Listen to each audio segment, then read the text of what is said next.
chicos? Buenos días. Vamos a empezar. Vamos a introducir este tema nuevo del que ya había hablado con algunos de ustedes, que es reacciones redox. El tema lo titulo, como podrán ver aquí, electroquímica, porque pues es la rama de la química que estudia las reacciones redox. ¿Por qué suceden? ¿En qué condiciones suceden? ¿Y qué podemos hacer con ellas para transportarlas al medio de la química analítica, la química industrial, etcétera? ¿Cómo explotar ese conocimiento que tenemos de estas reacciones que son tan abundantes en la naturaleza para poder satisfacer necesidades? Aquí dice como definición de electroquímica, rama de la química que estudia las reacciones redox. Es una definición cortita y que bueno, no hace mucha justicia a todo lo que estudia la electroquímica. Sin embargo, pues la parte medular son las reacciones redox. ¿Qué son las reacciones redox? Pues bueno, las reacciones redox se llaman así por reducción y oxidación.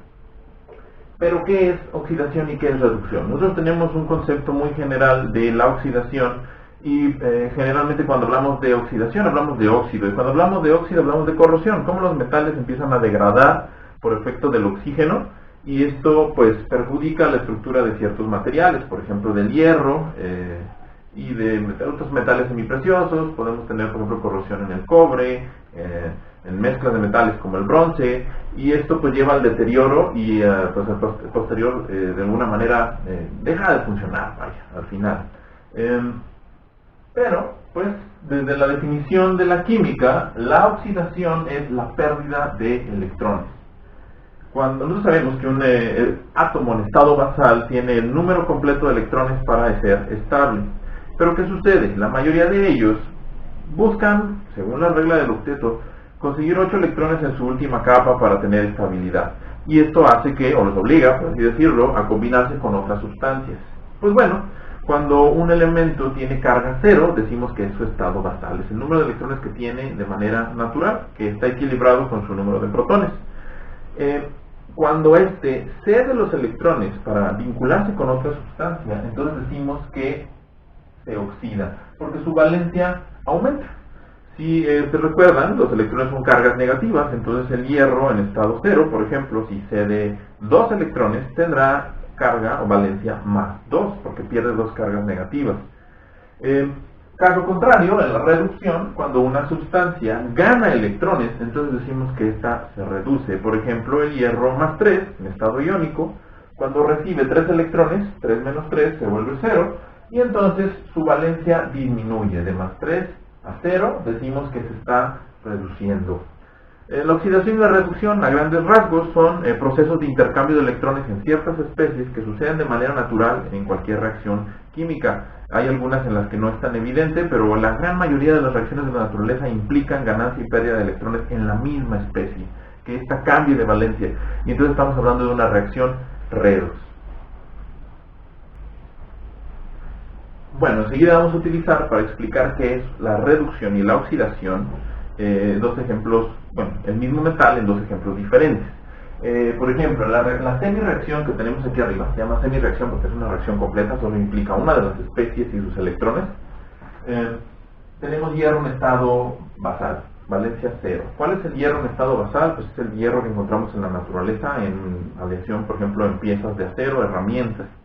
¿Qué sucede cuando entra en contacto con humedad, salinidad o simplemente el oxígeno del ambiente? Reacciona químicamente con el oxígeno. El oxígeno sabemos que es sumamente oxidante, entonces la mayoría de los metales reaccionan con él. ¿Qué sucede? Pues entonces, de su última capa, el hierro pierde 2 electrones. Estos 2 electrones lo hacen entrar en estado iónico, que es hierro más 2. Como su valencia pasó de 0 a más 2 y aumentó, entonces estamos hablando de un proceso de oxidación. Aquí aritméticamente tenemos la explicación. Valencia 0 menos 2, menos por menos, me da más, tengo una ganancia de 2, aumenta a más 2. Pasaría lo contrario, si yo tengo hierro en estado iónico más 3, supongamos que lo tengo en una disolución acuosa, hago pasar corriente eléctrica con 2 electrodos, y hago que gane 3 electrones, entonces va a alcanzar su valencia 0, vamos a tener que 3 más o menos 3 volverá a su estado basal 0, se va a depositar de manera metálica en uno de los electrones. Tengo aquí una pieza metálica con la cual les voy a explicar. Esta es una hoja de daga. La parte de la hoja que tiene el filo está semipulida y sabemos que tiene el brillo metálico del acero. Este que tiene ese brillo metálico es el hierro en estado basal, el que tiene valencia cero. Pero en la parte de abajo, donde está más deteriorado y más corroído, tenemos oscuro el metal, y tenemos también puntos que tienen naranjas y rojos. Es porque ahí tenemos los dos óxidos que se pueden generar del hierro, el óxido ferroso y el óxido férrico, porque aquí trabaja con valencia +2 y +3. Al pasar de su estado basal a su estado de hierro +2 o hierro +3, hablamos de una oxidación, y es por eso que coincide con el concepto que nosotros tenemos de los metales corroídos y les decimos oxidados. Pues bueno, ¿qué hace la electroquímica para estudiar estas reacciones redox y de hecho incluso poder reproducirlas en el laboratorio? Pues utiliza algo llamado celdas electroquímicas. Celdas en el argot común tenemos, por ejemplo, las celdas fotovoltaicas, o incluso hablamos de una celda cuando encerramos a alguien, ¿no? Pues que es un espacio confinado con ciertas características que aprovechan la geometría y los componentes para poder llevar a cabo algo. Entonces, hay dos tipos, las celdas voltaicas y las celdas galvánicas. ¿Cuál es la diferencia? Pues bueno, hay muchas diferencias, pero la principal es que en las voltaicas yo aprovecho una reacción química, electroquímica en este caso, para producir voltaje, para producir una diferencia de potencial, electrones fluyendo fuera de la celda. ¿Y qué sucede con una celda galvánica? Hago lo contrario, yo hago pasar corriente eléctrica por esa celda para llevar a cabo una reacción química. Bueno, las dos principales características que las diferencian son, pues, que las voltaicas producen electrones o corriente eléctrica a partir de una reacción química, lo que significa que son espontáneas. En el momento en el que yo conecto los electrodos de esta celda a un circuito y se cierra, pues empieza a suceder la reacción y a fluir los electrones. Es el caso, por ejemplo, de las pilas. Todas las pilas son celdas electroquímicas de orden voltaico, que producen corriente directa, y se descargan en el momento en que las especies que reaccionan de manera espontánea se han agotado. Y entonces hay que revertir el proceso. Se vuelven ahora a una celda galvánica, entonces tengo que agregarles corriente eléctrica para convertir esas especies de nuevo. Porque en una celda galvánica se produce una reacción a partir de electrones o de corriente eléctrica. Y no son espontáneas, requiere de esa corriente eléctrica para que las especies regresen al estado anterior. Espero que eso sea más o menos claro. Entonces, voltaica producen electricidad, galvánicas la aprovechan para generar sustancias. Las voltaicas son espontáneas, en el momento en que se cierra el circuito empieza a fluir la corriente. Las galvánicas requieren de la corriente para poder suceder. Pues bueno, la forma más básica de una celda electroquímica es esta de aquí. Yo tengo un recipiente en una cuba, cierta cantidad de electrolito, una solución de una sustancia iónica, ¿sí?, que conduce la electricidad. Eso es un electrolito. La mayoría de los electrolitos pues, se generan a partir de sales orgánicas o ácidos y bases, que tenemos el conocimiento que se disocian en agua por su característica polar, y esto genera iones. ¿Ustedes recuerdan un ion? Es no John Lennon, no John Cena, ese chiste ya lo dejamos atrás. Un ion es un átomo cargado eléctricamente, que tiene carga positiva o carga negativa porque ha cedido o ganado electrones. De hecho, cuando una sustancia iónica se disuelve en agua, eso es lo que sucede, se disocia en dos iones que están en un estado iónico, positivo o negativo, dependiendo. ¿Ustedes recuerdan? Los iones positivos se llaman cationes. Cationes. Si ustedes recuerdan, la T es igual como un signo positivo, para que nunca se les olvide, y luego tenemos los iones negativos, con carga negativo, que se llaman aniones, perdón. ¿Sí? Mi apartado de iones. Pues bueno, esos iones en disolución se llaman electrolitos y conducen electricidad. Yo necesito dos electrodos. ¿Por qué dos electrodos? Dos sustancias que me ayudan a pasar la corriente eléctrica por mi celda, y están seleccionados con la intención de que ya sea que el material de que están hechos reaccione químicamente dentro de la celda o no reaccione químicamente. ¿Por qué no queremos que reaccione químicamente cuando queremos que las sustancias que están en el electrolito sean las que cambian? los electrodos cambian químicamente cuando son los que queremos que cambien. Les voy a poner un ejemplo. Por ejemplo, la mayoría de los recubrimientos electrolíticos, el material de los electrodos se selecciona porque quieren recubrirlo de otro metal, que normalmente es el que en el electrodo positivo, que se llama ánodo, se disuelve, pasa al electrodo negativo y ahí se deposita. Ahí se le llama galvanizado. Hay muchos materiales que son galvanizados. Déjenme ver. De hecho, curiosamente estoy en mi taller y tengo un montón de cosas. Miren, aquí tengo, en su caso el tubo, se le llama tubo galvanizado. El zinc tiene una resistencia a la corrosión mucho mayor que el hierro y por eso se recubre de esta manera. Entonces, los elementos básicos son de mi celda, son el electrolito y los electrodos. A los electrodos se le llaman ánodo y cátodo.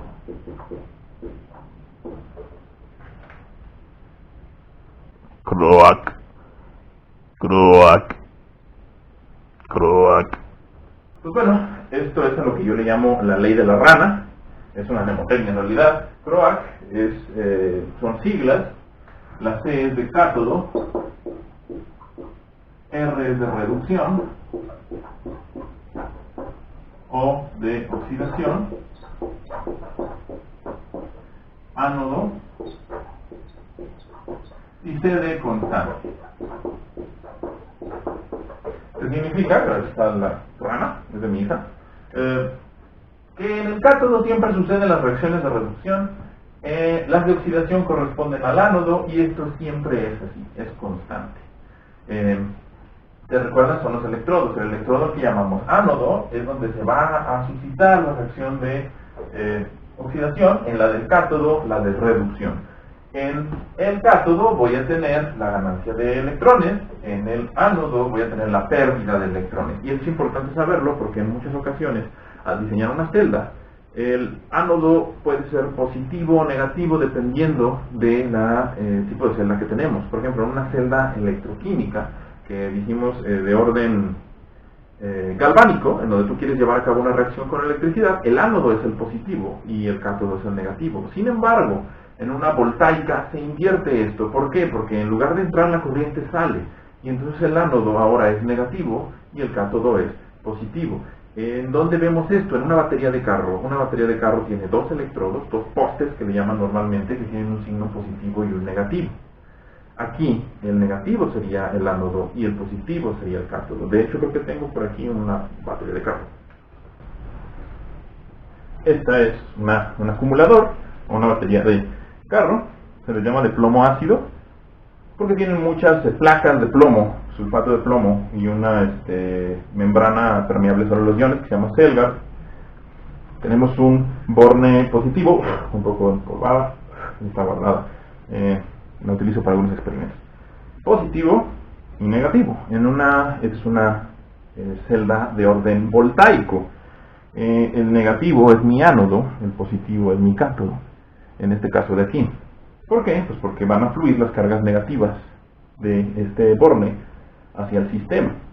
Estos son dispositivos que funcionan con ácido sulfúrico como electrolito y son proveedores de corriente directa, 12 voltios, que parecería que no es mucho, pero debido a la potencia que son capaces de otorgar, pues puede llegar a ser peligroso una descarga eléctrica.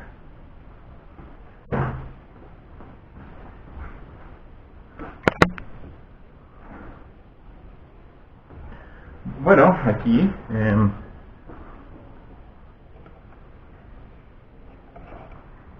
acabo de improvisar una celda de orden galvánico. Voy a utilizar una fuente de corriente directa, puedo utilizar un cargador, voy a ponerle 6 voltios, digamos. Aquí tengo agua en la llave, que generalmente viene clorada, entonces ya tiene electrolitos, ya conduce la electricidad. Tengo dos pequeños tornillos de zinc y voy a conectar la electricidad. ¿Qué sucede?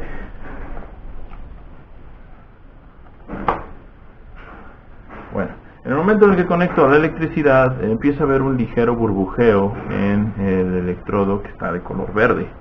Ahorita todavía no voy a evaluar cuál es el positivo o cuál es el negativo, pero hay muchas burbujas, mientras que del otro apenas alcanzan a acumular algunas.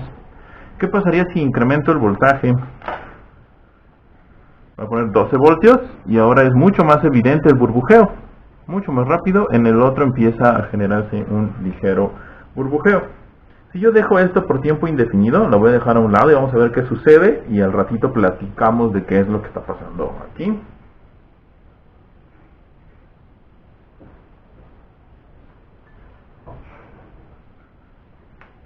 Hablamos entonces de... El burbujeo se debe principalmente a una electrólisis del agua. ¿Qué es una electrólisis? Electrólisis significa electro de electricidad, lisis de descomposición. Entonces estamos descomponiendo el agua con electricidad. Creo que hay mayor cantidad de burbujas es porque se está generando hidrógeno, que es el doble en cuestión molecular, bueno, en este caso atómica, que con respecto al oxígeno. Pero si el átomo del hidrógeno es tan pequeño, ¿por qué sucede esto? Sucede por lo que conocemos como volumen de gas ideal. Todos los gases a condiciones normales tienen el mismo volumen, incluso si son átomos pequeños o moléculas pequeñas, H2, como en el caso del hidrógeno, o en comparación del O2, que es la molécula gaseosa de oxígeno. Al ser el doble de moléculas de hidrógeno, las que se generan, pues entonces se genera el doble de volumen de gas. Y es lo que estamos viendo, porque se desprende tanto gas de uno de los electrodos. Y aquí viene lo interesante. Con lo que yo sé puedo determinar en dónde es el positivo y en dónde es el negativo. Y esto es lo que está sucediendo. Dos hidrógenos van a ganar 2 electrones, van a pasar de +1 cada uno a 0, y van a generar una molécula de hidrógeno gaseoso. En el oxígeno sucede lo contrario, 2 oxígenos menos 2 van a perder 4 electrones en total para convertirse en una molécula de oxígeno 0, o en estado basal, sin electrones libres. Y aquí estoy ganando electrones, entonces ahí se está llevando una reacción de reducción. Y si aquí estoy perdiendo electrones, está sucediendo la reacción de oxidación. Entonces, irónicamente, el oxígeno se oxida y el hidrógeno se reduce. Y al ser esta de orden galvánico, entonces quedamos que la reducción, recuerden Croak, es el cátodo, y la oxidación es el ánodo. Al ser esta una celda galvánica, mi cátodo va a ser el positivo y mi ánodo va a ser el negativo. Aunque yo no tengo multímetro para revisar si sí o si no es así.